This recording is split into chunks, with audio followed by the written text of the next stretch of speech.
I've been trying to focus on just getting better. I've been doing this for 6 years, which isn't a long time, but it is. But it's like I knew that like with my age, I'm not old, but I'm not young. Honestly, professionally, it's been easier. All I had to do was get blood work, and then a license to compete. So it's pretty straightforward. It's pretty simple. You just have to be on top of it because if you're not, then you won't be able to fight. If you don't. This is my first pro fight, so I have yet to figure that out. I'm sure. I mean, I already know like it's to be expected that the.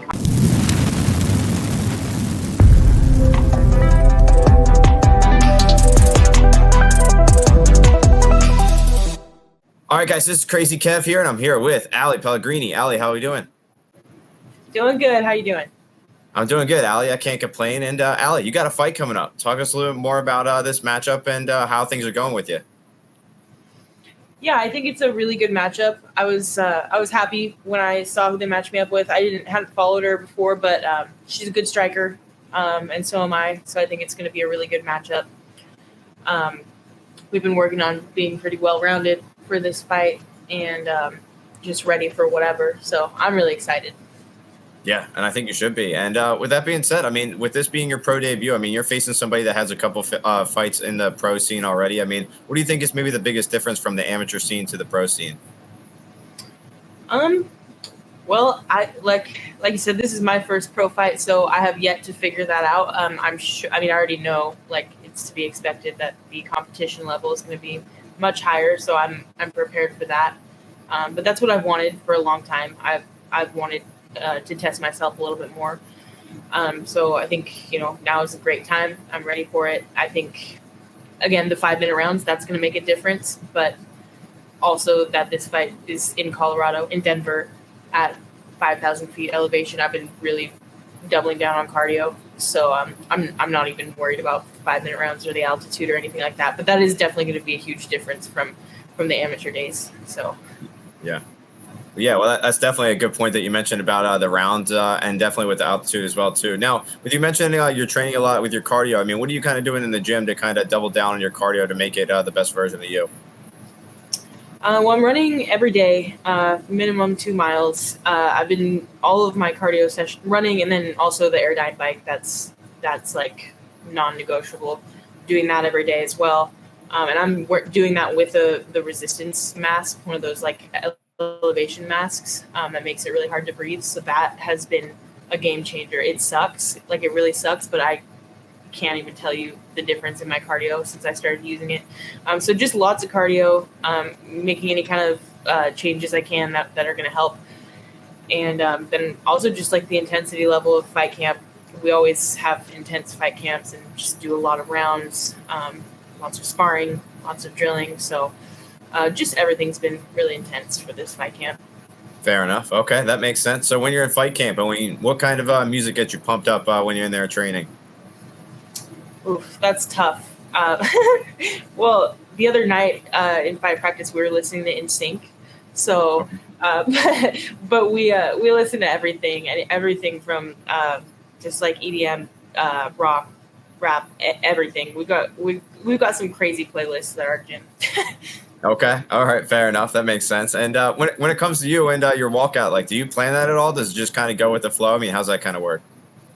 Yeah, like before I started fighting, I always thought that like picking a walkout song would be the most fun thing ever. But like my decision making is not the best. So when it comes time to actually pick a walkout song, I really struggle because I have a bunch that I want. I just can never decide when it comes down to it. But I have a few in mind. Okay. All right. Fair enough. We're looking forward to hearing what it's going to be. And, another thing I was curious about, you mentioned you like to compete in like grappling tournaments in the gym. Do you ever train a lot with your gi on, or is it no gi? How's that kind of work in the gym? Yeah, I do gi twice a week. Okay. And I started doing jiu-jitsu. I started training gi like years back when I first started. I've never been a huge fan of it just because I don't. My goal has been MMA, so I think it doesn't directly translate to MMA. I do prefer no gi, but I do train with the gi as well. It is a traditional part of the sport, so I think that's important sometimes. Okay. All right. Fair enough. Now, when it comes to training with the gi, I mean, is there any like special like chokes or anything like, I guess, better, with the gi that maybe you can use versus no gi?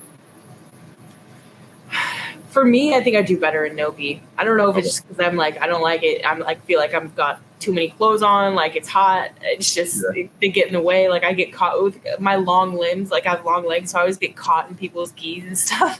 Just Yeah, like, so it can be annoying, but I do have some moves that I like, but I do prefer no-gi, and I think I do better in no-gi. Okay. All right. Fair enough. That makes sense. And you got a bunch of sick tattoos as well too. I mean, what's maybe some of your favorite that you got as well too? Sorry, what was that? You got a bunch of sick tattoos. Talk to us a little bit more about some of your favorites. Well, I have a lot of tattoos. The majority of them are just the sleeves that I took a few years to I kept adding on to them. My tattoo artist in Portland, Tiger Lily Tattoo, he's really good. He basically like designed the whole thing. I just kind of gave him a rough idea of what I wanted. My favorite is my left arm with all the thorns and like the red.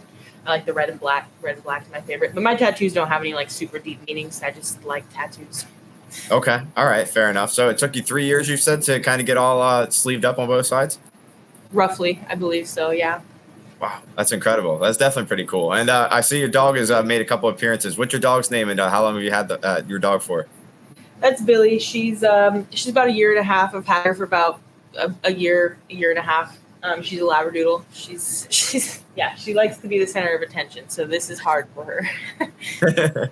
Fair enough. I mean, do you bring Billy to your fights as well too? No, I don't. It breaks my heart. I wish I could. But she'll survive. I'll be gone for like a week, and I think she'll survive. So I've got somebody to watch her. I'm gonna miss her, but we'll be okay.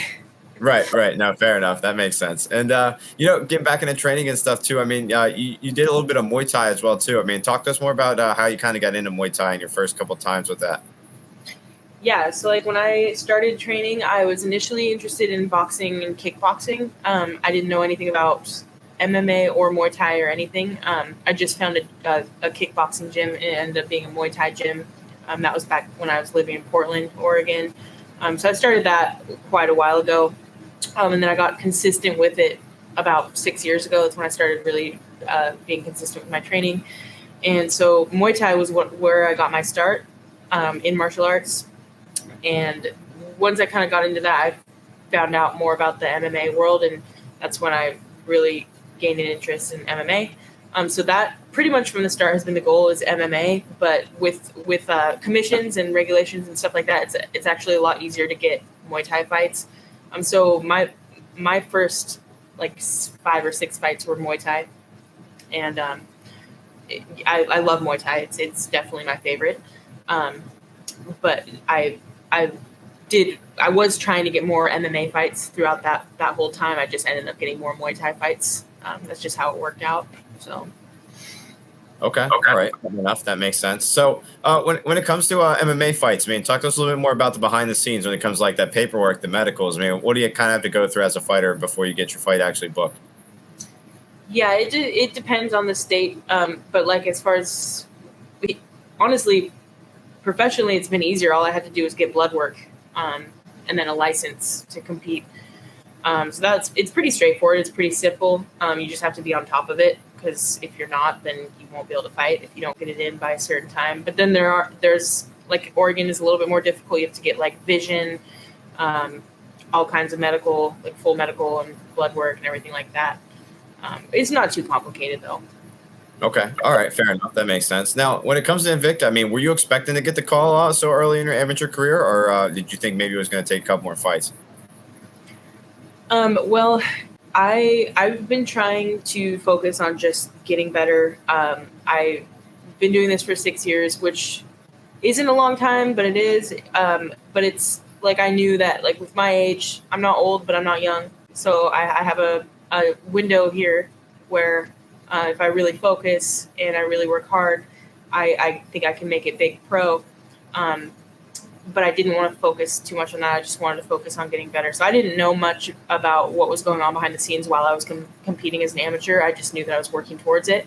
And it was early this year where that was the first news I got from my coach and my managers that we were going to turn pro, and that it was with Invicta, which is even crazier because like going pro is one thing, but to go pro with Invicta is a lot. For me personally, I just think it's a huge deal. So I was absolutely just yeah, it was amazing. Yeah, no, it's definitely amazing, and I'm definitely looking forward to your debut. And another thing I was curious about is when you had like your amateur fights, like was there any fun from like Invicta or anything like that, like watching your fights, maybe in the crowd or anything like that. I don't think so. It is possible. I know the president Shannon. I had spoken a little bit with her, but I don't think that anybody was really watching because I do. If you look at like my record, I'm only 2-0 MMA. Most of my fights were Muay Thai. Um, so I am undefeated in MMA, and I, have had some pretty good performances, but I didn't have a whole lot to back it up. So, yeah. Yeah. Okay. Fair enough. Now you did mention you've competed a little bit in Muay Thai. And what was maybe your favorite Muay Thai fight that you ever competed in? Early on, my cardio wasn't the best because I was like a newer fighter and I just didn't know how to take it seriously. So like my fights weren't necessarily fun. Like I did things well and I won almost all of them. My first fight I got knocked out. That was very early on in my training. My very first fight. That was actually really fun up until I got knocked out. But the second fight I was just gassing out really bad. Didn't have any cardio, so it was just like not enjoyable. But as I started to get more comfortable in there, the fights got like more and more fun. So I think it was like my fourth or fifth, where I was just like, I don't know, I finally felt comfortable in there and I was able to just like let it go. I was able to throw knees, uppercuts, clinch, just like I was just dominating the whole fight, and it was really fun. And then I think one of my other favorites was just we took a short notice fight. It was like 1 or 2 weeks notice. I just cut as much weight as possible, and it was an exhibition match, and it was just a really fun fight. It was against a really good opponent, so I have a lot more fun when I feel more comfortable in there, and the goal is to have fun and not just to win, So, yeah.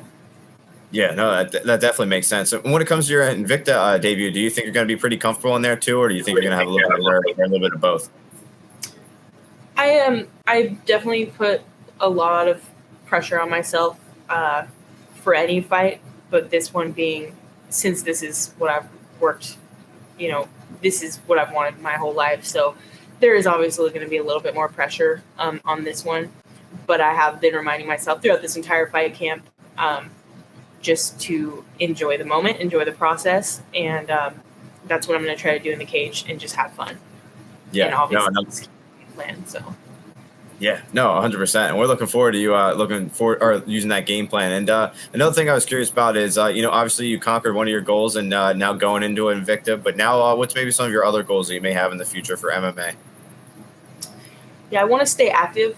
I obviously have been preparing a lot this year for my pro debut. And with every fight, I find new things that I need to work on. So I just want to keep that momentum going and take what I can out of each fight and then move on to the next one with the improvements that needed to be made and just keep improving as quickly as possible because this is what I want to do. And there's really not anything else I want to do besides be an MMA fighter, a professional. And so I want to stay active and just take the time I need to improve, but also stay busy in the cage and work my way up. So, yeah. No, that's awesome. And yeah, we're looking forward to you being active. And do you think if you get another big win here, maybe we could see you again before the end of the year? Yeah, I really hope so. That would be the goal. I know they have a show in September, which would be a little soon, but I believe another one in October. So hopefully they'll have me back on as soon as possible. Yeah, no, that would definitely be awesome. I hope they do as well too. So another thing I was curious about is what's maybe some things that maybe fight fans might not know about you when it comes to you as a fighter outside of the cage? That's a good question. Well, most of my personality is fighting and training, at least currently. But up until this past couple of years, I've do a lot of construction. I work in construction. I flip houses. I have a rental property. That's pretty much what I do as far as income outside of fighting. But other than that, really, my entire life is centered around fighting. So there's not a whole lot else going on outside of fighting. All right, fair enough. So when you get some free time, do you ever watch like any TV shows or movies or anything like that? I actually don't anymore. I kind of stopped watching Netflix. Well, I mean, it's definitely in fight camp. I don't do any like TV or anything. I try to stay off social media just because it's like time consuming, but it is also part of the sport. But I try not to get too distracted during fight camp. Outside of fight camp, I also just kind of, I don't know. I'm pretty sure I have ADHD, so I can't focus on like Netflix and stuff like that. Okay. All right. Fair enough. So what about like reading books or anything like that? Do you do that at all? Yeah. Not as much lately, but definitely one of my favorite books is, a lot of people are following him now, but David Goggins' book, his first book, I read that I think in early 2020. That is like my all-time favorite book. It's crazy. It's a great book. You should definitely read it if you like reading. Okay. All right. Fair enough. Definitely a good book that I'll try to check out then. And, another thing I wanted to ask you about is I'm a Taekwondo instructor. I've been teaching for 6 years now, and I've been training for 19 years. So I started when I was 5 years old, and I love martial arts. So with all the guys I got in my gym, what advice do you give to them to keep on coming into the gym and to get better and better every day? I would say patience is a big one because this doesn't happen overnight. Oh, yeah. You can't, like, as long as you're showing up every day and giving your best, it's not going to be, your best isn't going to look the same every day. But as long as you keep showing up, this is what you want to do. It'll happen in time. It might take longer for some people, but like myself, but it will happen if you don't quit. So, yeah. Yeah, no, I definitely think that's a solid message, Ali. And speaking of messages, I mean, what's maybe your final message out there for the fans watching this video? Oof. Well, I don't know. I guess I just want to thank everybody for their support. I don't know that I have a message, but I want to thank everybody for their support. Everybody's been super supportive. I haven't gotten much hate at all, at least not to my face. So everybody's been super supportive. My teammates and everybody that's been pushing me for the fight camp, and my coaches. I appreciate all the love. It's been great. Yeah. And Ali, we're looking forward to your debut in Invicta. Thank you so much for taking the time. It means a lot to me. And best of luck with your upcoming bout. And thank you once again. All right. Thank you. Thanks for having me on. Yep. No worries. All right. Enjoy the rest of your night. Thank you once again.